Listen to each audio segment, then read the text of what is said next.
Let's talk about that money, baby.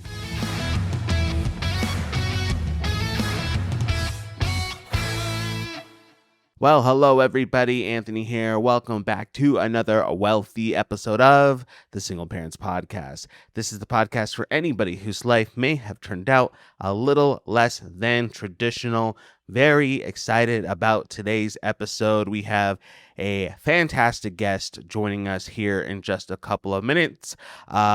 Little while ago, earlier this year, I shared with you all the fact that I have stepped into a new business venture myself. I work with the finance firm. I specifically work with them to help bring in potential new agents who want to start an exciting career in finance themselves, as well as help match up our current agents with potential clients. And in that business, I get to work with a lot of tremendous people, but one person in particular that I want to introduce you here on the show today is my business partner, Heather Johnson. Heather's great because she loves sitting down with folks, getting into the X's and the O's and the math and the numbers and all the spreadsheet and data stuff when it comes to finance and helping people achieve their financial goals. She loves all that stuff. I love yapping. I love talking to people. I love connecting people with Heather. And she loves sitting down with people and doing all the brainy, smart stuff. She's a genius. She's a rock star.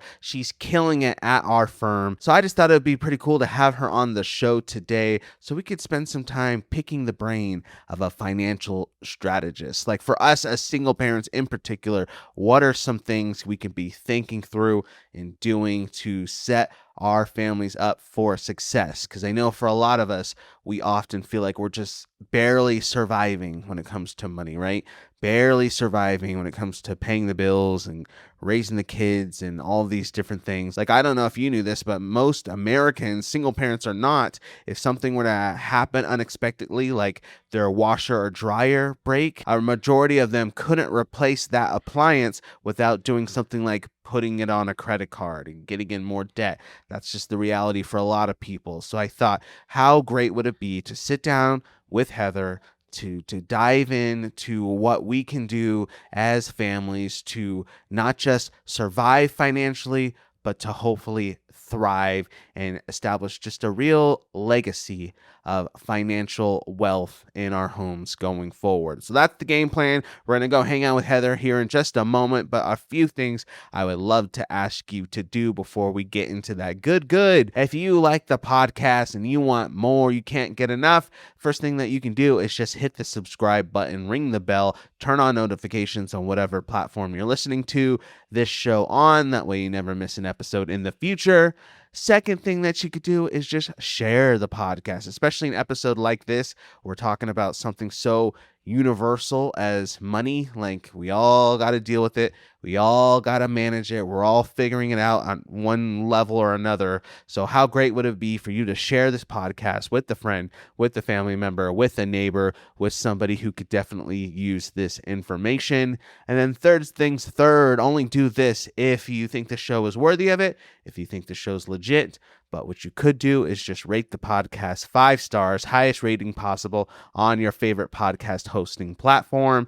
That way we can tell those algorithms out there that the show's legit, and it'll pass it along to more people. All right, we're going to go hang out with Heather, but I want to say this early on. I think we say this later in our conversation, but if you'd like to get a hold of Heather, you like what you're hearing, you want to set up just an appointment to sit down and talk with her about your financial status, all the contact info, all the emails are going to be in the description of this video, so you could just scroll down a little bit, and we would love to connect you with Heather. But I think you need to meet her first. You need to hear from her first, I think. So let's go do that right now.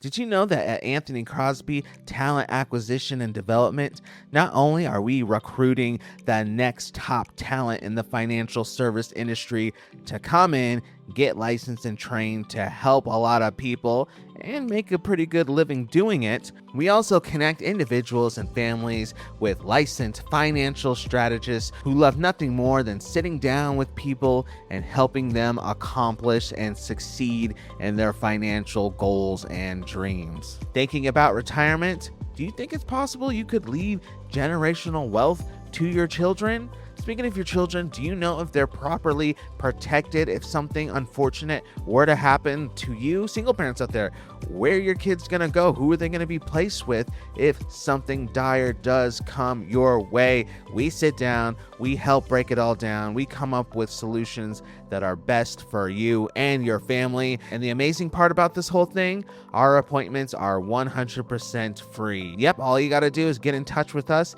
and we'll put you in contact with the financial strategist who will make sure that everything is properly planned out for your financial future for free. We also have an amazing referral program for professionals and business owners who might be looking to add an additional revenue stream to their portfolio. Yes, we're talking about real estate agents, mortgage brokers, property managers, CPAs, and tax professionals. This might be an easy way for you to add additional revenue to your business model. Reach out to us one more time. That's Anthony Crosby, Talent Acquisition and Development, where change starts now. All right, everybody, here we are with Heather Johnson, my friend, my partner in business. She's legit. She's amazing. I'm so excited for you all to hang out with her for the next however long this episode is. But if you're watching the video version of the show, you can see we have her here in all of her glory. Heather, how is it going today? Good. How are you doing, Anthony? I am feeling pretty good because I have like a big, large coffee right here, and that caffeine is hitting me. I was feeling a lull right before I set all this stuff up for the episode, but now the caffeine's caffeining right now. Yeah. Well, I caffeined all morning, and so I figured green tea was a little less caffeine than this morning. That's why. Okay. I thought like you were trying to be like super healthy and legit, and here I have my sugary mocha over here. So I was like, dang it. I don't do much with sugar, but yeah, I shouldn't. yeah. I shouldn't. Well, thank you so much for being on the show today. As I kind of let the people know, you are a rockstar licensed financial strategist, and we're going to talk about all things finance today on the show. In particular, when it comes to helping single parents or just anybody watching this episode in general or listening to it, go from surviving financially, like just making it or barely making it week in and week out, to taking some real steps to practically thrive when it comes to finances, to achieve some goals, to set you and your family up for success. We're going to talk about all that stuff. But before we do get into all the X's and O's, I just want to give you an opportunity to share a little bit about yourself, who you are, a little bit about your story, how you got into finance in the first place, because I know your story, I think it's going to encourage a lot of people, especially educators. So, but I don't want to spoil anything. Why don't you just tell us a little bit about you? All right. Well, I've been in education for 12 years. Well, I've been teaching for 12 years. I teach fifth graders. I teach ELA, which is English Language Arts, as well as social studies. I do enjoy teaching fifth graders because they're 10 and 11 and they still like me. Yeah. I think my daughter's almost 10. I think she still likes me, so that tracks. No, at some point in that age group, they start to have the hormones going and things change a little bit. But yeah, so I've been teaching for 12 years. Okay. And I knew some time ago that I didn't want to continue teaching fifth grade, but I've always liked the education portion of my job. Okay.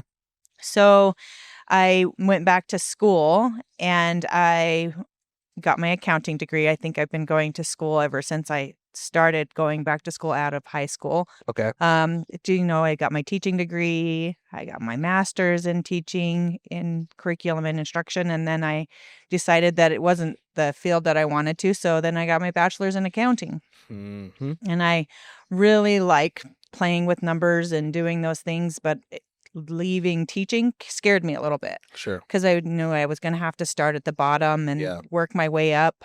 As an educator, it probably wouldn't have taken too much time to surpass that. Sure. But still taking that, that loss and the dip in income, I didn't want to have to do that. So I just kept teaching, and I do enjoy teaching my my students. And last year, I came across a Facebook post that Matthew's wife, one of our trainers, had posted about the opportunity for a financial strategist training. So I reached out to her and sat down with Matthew, and he shared some information with me, and I learned really quick that it's all about financial education and teaching adults instead of necessarily, fifth graders, but I'm still educating. Sure. I'm just, educating adults on different things besides, besides just teaching their kids. Sure. Yeah. So you still get to,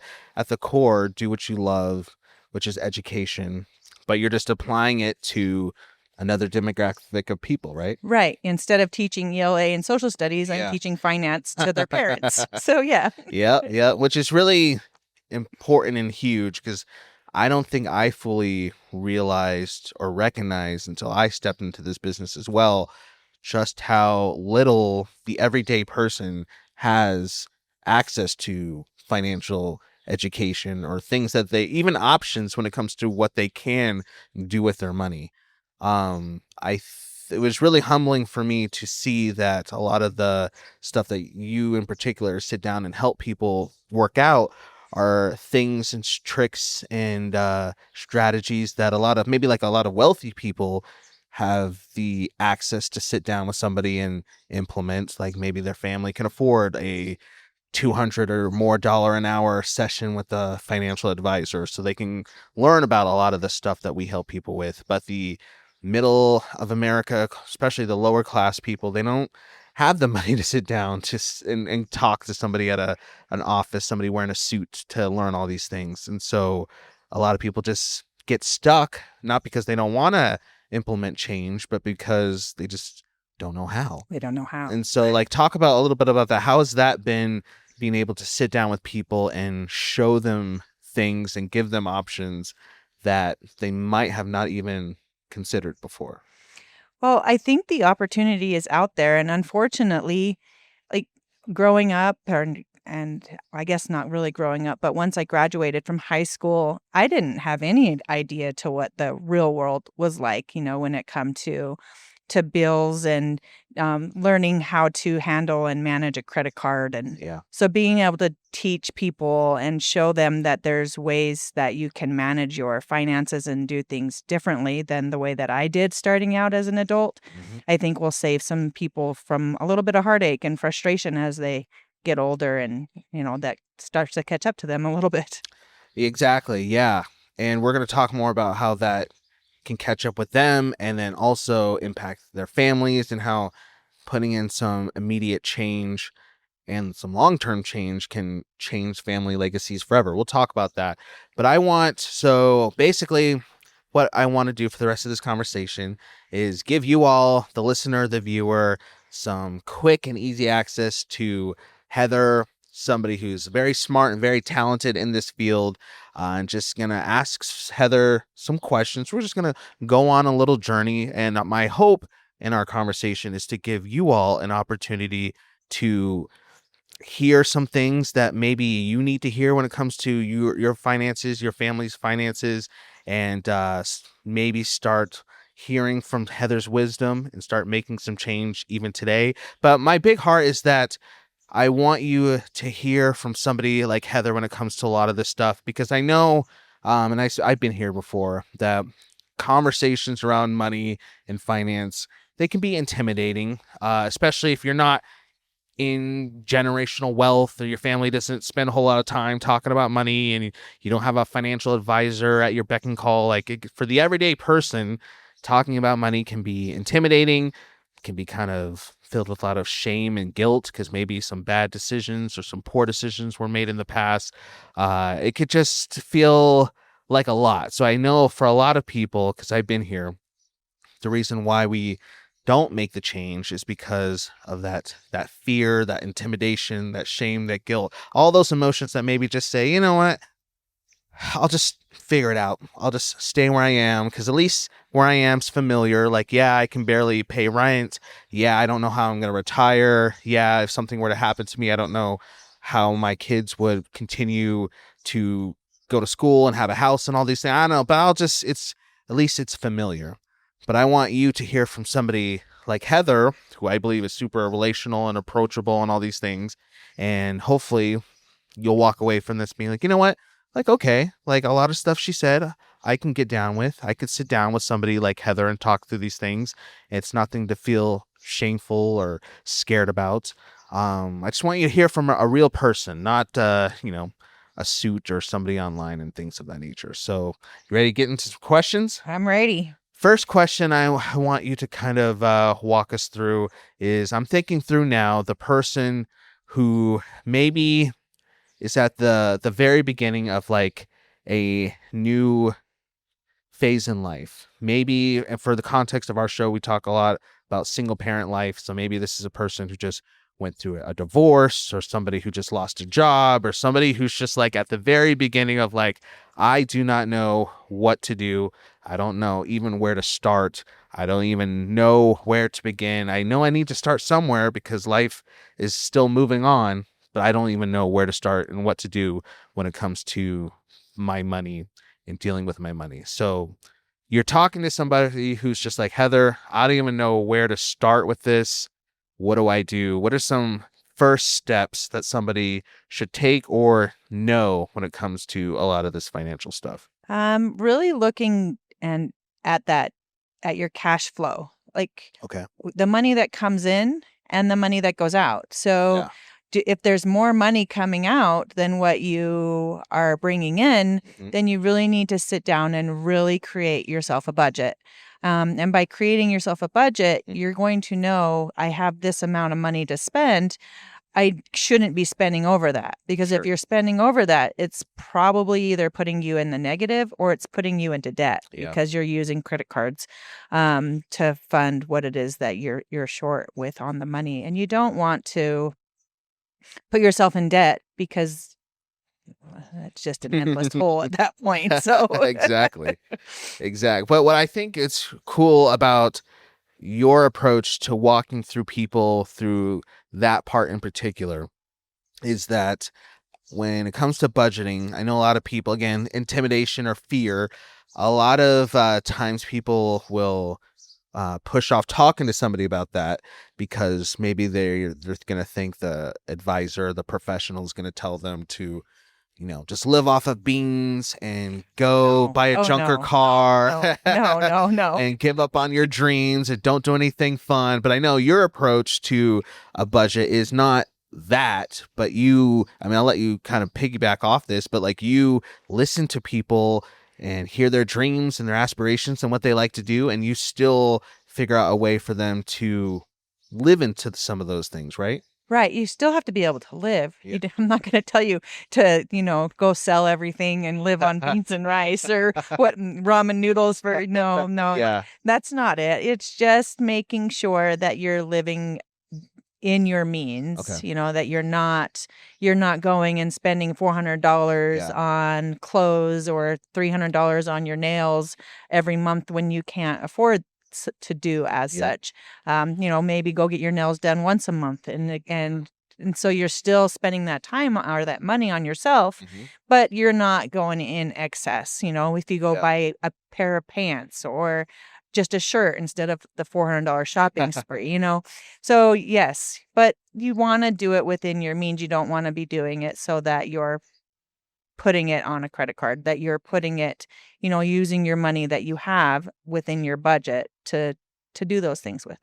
Exactly. And I think in today's day and age where a lot of our money is tied to technology or our phones or cards or subscriptions, one cool thing is that we often sit down with people and just like, we're just going to like look through where your money's going. And then as we kind of say sometimes, like, see if there's like any holes in your boat. So like, I'm not going to like sit and, tell you need to do this and that, but like, let's just see where your money is going. Because I think one of our trainers tells a story of like, he did that with somebody and figured out that this guy was spending like hundreds of dollars a month at the gas station on gas station food. And he didn't know until he sat down and like started writing it out. And he's like, well, there's a couple $100 right there to stop going and buying burritos every single day. But Yeah. So I think sometimes we just need somebody to help us see where the money's going, right? Right. And we can just take a look. We can look at the money that comes in and the money that goes out. And if there's a big discrepancy in what comes in and what goes out, then it's leaking. Like you said, there's a hole in your boat. We need to plug that hole. Yep. So if you can plug that hole and figure out, where's your money leaking that you don't even realize it's coming from. You mentioned subscriptions. That is one thing that is huge because we don't think we have the subscriptions that we do until we sit down and you really start thinking, and we're dumping money into these subscriptions. And sometimes there are subscriptions we don't even use any longer, right? That's just automatic and it just comes out. So. Exactly. Okay. So that's good. So next, let's transition to talking to the person who's like, okay, we've sat down, we've done the budget. Like, okay, I got a handle on the money coming in, the money going out. That's cool. But I'm still living paycheck to paycheck for right now. I want to now take some of this information you gave me and start growing it for the future, or figuring out what to do in the future. So that way it's not always like this forever. So what are some things or some systems that people can start implementing to now going from, okay, we figured out what's the money's doing, but now how do we get the money working for the future? Right. So you need to start with an emergency fund, right? So you're putting money in your savings account. Okay. So if you're once we stop that boat, right, the leak in the hole in the boat, so to speak, and you at the end of the month you have a little bit of extra money, it's not to run out and spend it, right? Because I have some extra money. If I have $200, maybe I'll put $100 in my savings so that I have an extra $100 to get me through till my next paycheck or whatever that looks like. But then I'm starting to build that emergency fund. And the very first focus is, if you have zero emergency fund, isn't to start saving for, that 3 to 6 months worth of expenses. It's more so, build $1,000. Let's get $1,000 in your savings account. So if there's an emergency, you're not putting it on a credit card and you're not, having to do those things. You're able to pull from it. And because it's an emergency, you have it. It's liquid. It's in your hands. You can do something with it. And then we slowly, progressively build up. Okay, once you have 1,000, well, let's double it. Let's get 2,000. So just thinking, instead of big, that I need to save this huge amount of money to protect myself because of, emergencies, I can start small. And starting small is where you need to, because it's your mind. If you're starting small instead of big, your mind doesn't really go into a little bit of shock because of you think that you need to be saving so much money. That's a good point. Yeah, that's a really cool point. I think and we were talking about this before we were recording, I think the tricky thing for people, actually this will segue into our next talking point, but I think a tricky thing for people is that mindset of okay, the instant gratification versus the long-term ability to set yourself up for success.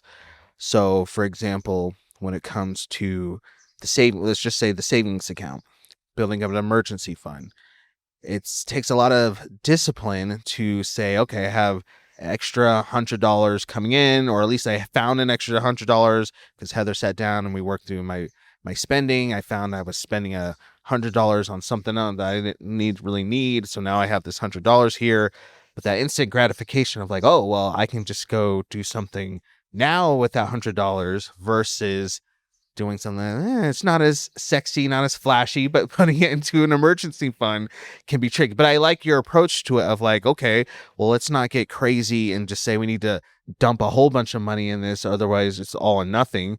But let's just practically start doing something to where you're telling yourself okay, small victory, small victory, small victory, and reprogramming your mind almost to be thinking long term, right? Is that a good approach to it? Yes, absolutely. And if it's a problem for you to put it into your savings account where you have your regular checking account, then go to another bank. Open a savings account at another bank where you don't see that money sitting in your savings account. Think, oh, I have money I can spend, right? So if you put it into a different account, one you can't see, but your money's automatically going into it, then it's your mind's not seeing it and thinking, oh, I have money to spend. So, but also starting to build that and make it a habit.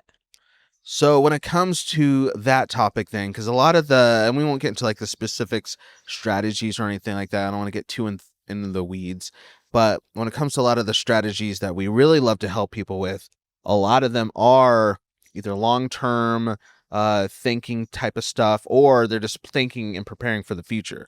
So like, for example, we help people just make sure they have proper protection in place for them and their families, just in case something were to happen. And I think specifically a lot about this for our audience when it comes to the single parent approach, because let's just say something were unfortunately to happen to you.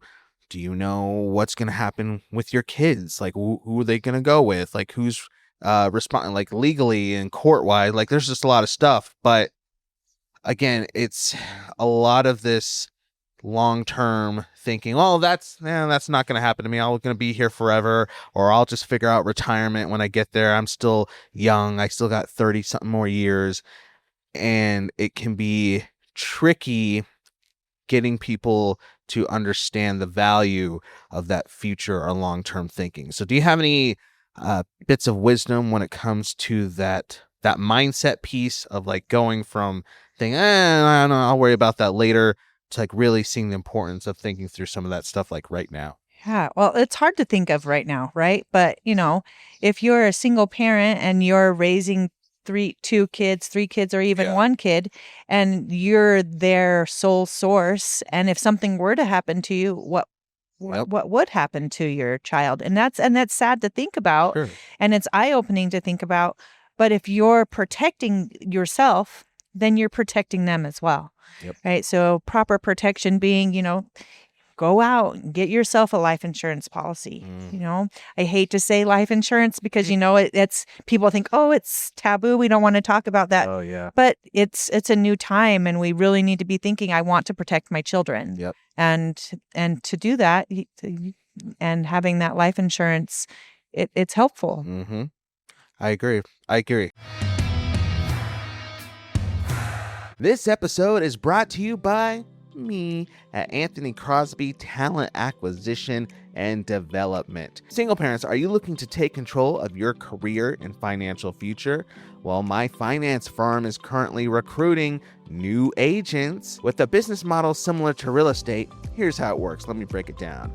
First, we'll get you connected with our brokerage, and then we'll help you get fully licensed to work in the financial industry. We fully train you to go out and help clients reach their financial goals and dreams. And something pretty awesome is that no past experience in this industry is required. We're just looking for people who are ready to make an amazing change right now, because I don't know if you noticed, but there's a lot of people out there who are a little anxious when it comes to money and the economy and tariffs and 401ks and retirement. And we just, as a firm, we're growing, we're expanding at a crazy rate because there's so many people out there who legit just need some good people to help them. And maybe one of those good people could be you. Reach out and let me know if you might be interested in learning more. I'd love to sit down and talk with you to see if this might be a good fit for you and your family. Yes, that's Anthony Crosby Talent Acquisition and Development, where change starts now. The next kind of like part that I want to bring up is the mindset of just being a person who can strive for wealth and who can believe that they're worthy of wealth. Because we call, in our business, we call it personal development, which is a lot of just building ourselves up as people, as leaders, and working on our own mindsets as entrepreneurs as we go out and help people. And a lot of what we talk about is the fact that, you really have to truly believe that you are worthy of whatever you're into. Because if you have, let's just say, I think I brought this up on the show before, but if you get $1 million just handed to you, if I handed you, listener, $1 million and said, here, Merry Christmas, here's your $1 million, and you don't have a mindset that matches that $1 million, you still have a I'm only worthy of $20,000 a year mindset. You could have $1 million in the bank, but what do you think's going to happen in a year or two to that money? Maybe you don't even know you're doing it, but subconsciously you're going to basically bring yourself back to a $20,000 a year lifestyle, because even though I gave you that $1 million, you didn't really believe that you belong there. And so we've talked about like the thermostat and stuff like that. So people will just blow it. That's what you hear stories. People get all this money and they blow it. And then next thing you know, they're living exactly the way that they did as kids. It's because mindset wise, they just didn't truly believe that they could be a $1 million lifestyle type of person. So I think about single parents and the idea of like, man, we just got to help people, single parents or whoever, go from surviving to thriving. And yes, a lot of this financial stuff we're talking about practically can help, but I think mindset wise, it's important for the listener to remember that they also need to do stuff mentally to get them to be in a place where they think and they know that they're worthy of financial success. Can you speak on that a little bit? Right. And it is a mindset thing, right? We grow up thinking this is what my parents had, so this is what I should have. Yep. No, not thinking that I can have more, right? Just like speaking to your $1 million. Yep. If I was given $1 million, let's say 3 years ago, I probably would have done exactly what you just said, right? I would have spent it. It would have been gone. Knowing what I know now, that $1 million would now be turning into more than just $1 million, because I know that I'm capable of more. I know that I have the tools available to build more.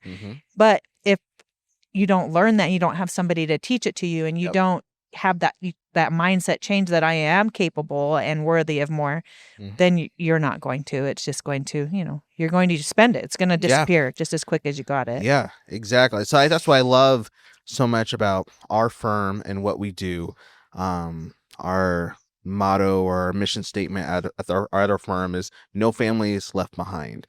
So a lot of that means, yes, we're going to sit down and we're going to walk through all the steps of money and talk about interest and how stuff is taxed and all these different financial strategies and cool stuff. But at the end of the day, what we really love to do is just sit down and meet people where they are and talk to them about what's going on, like what's really going on, their goals, their dreams, their ambitions. And like we spend a good chunk of time just talking to people about their life. Like, tell me about your kids, tell me about your work.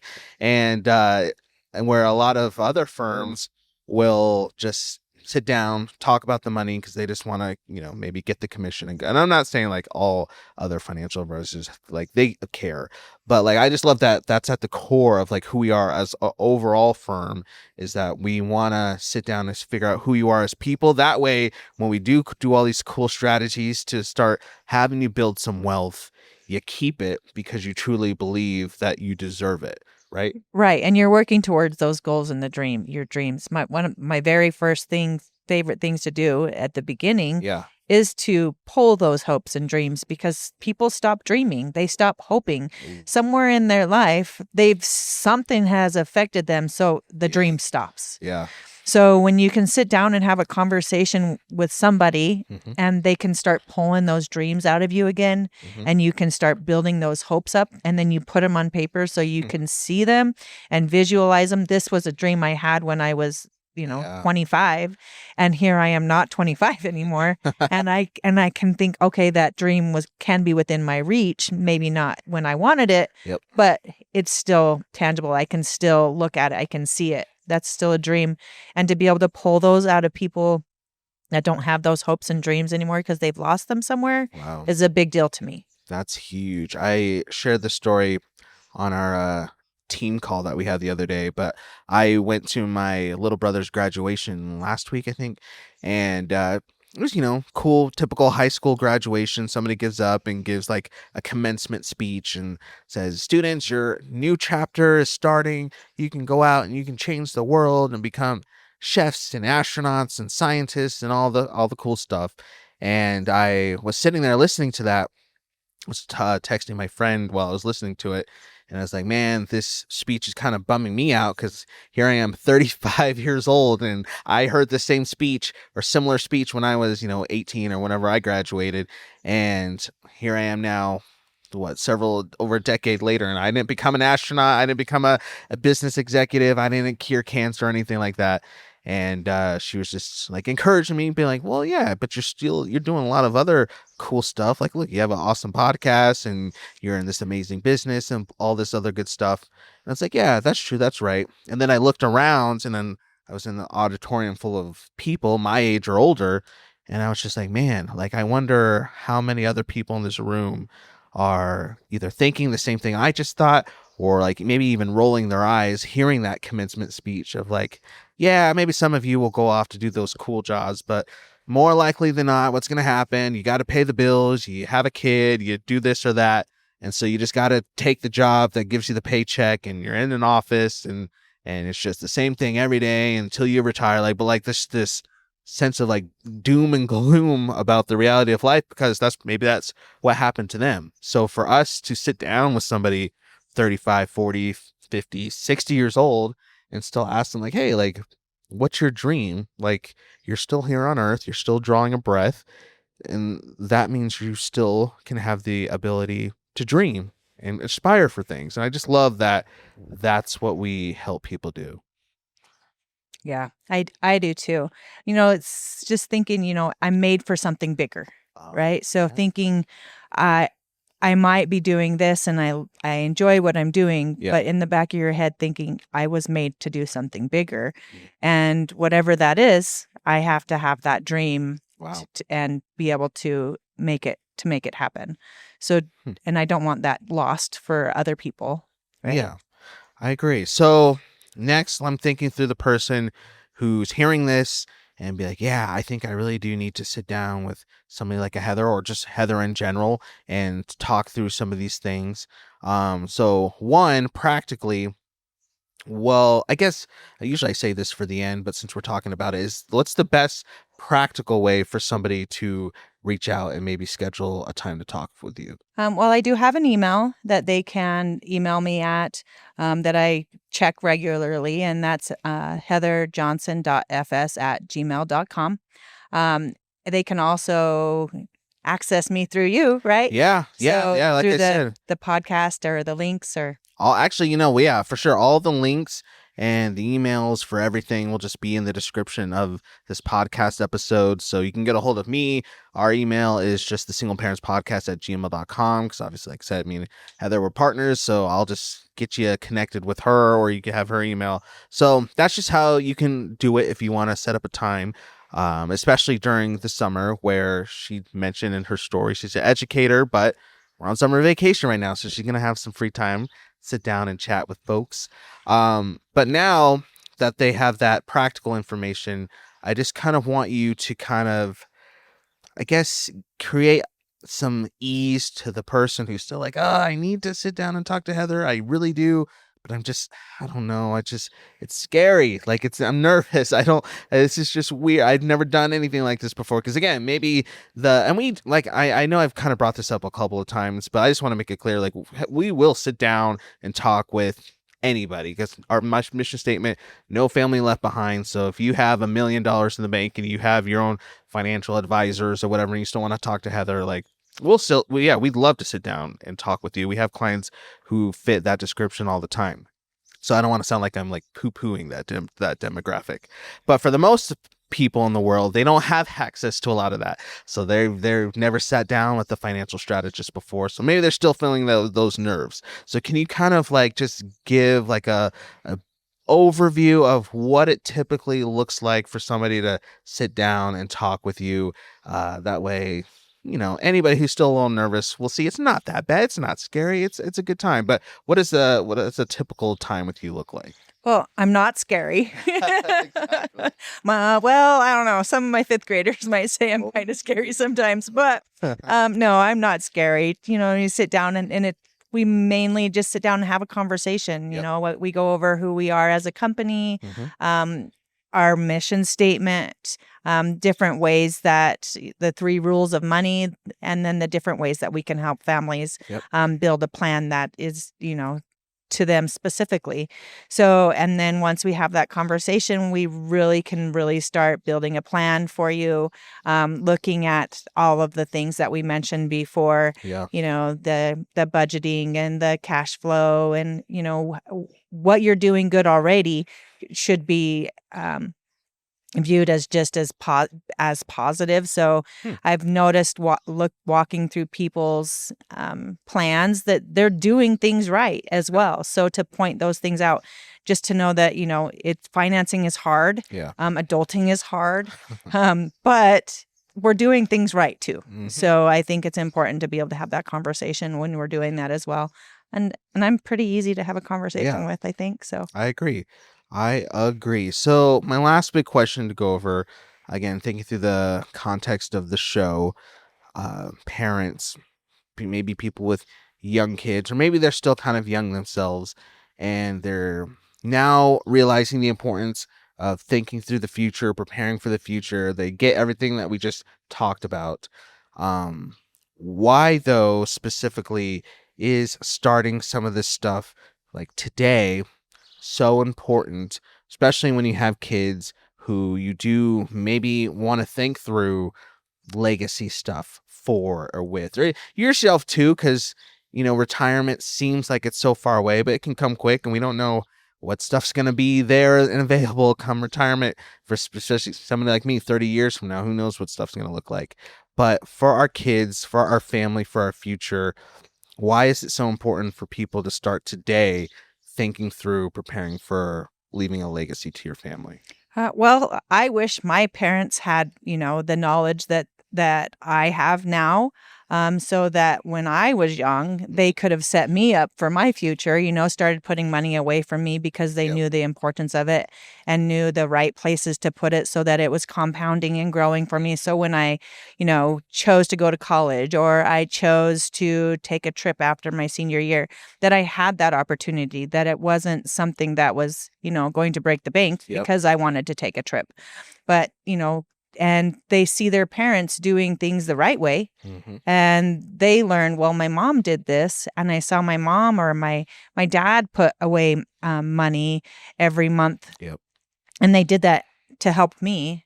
And if I could do that now for my kids, I would. My kids are all grown now, but they are all starting to do that for themselves, where I didn't have that opportunity until just now. So if you can start young, we're doing things for our kids and their future so that they can have the financial education that they're not getting in school because we don't have time to teach it.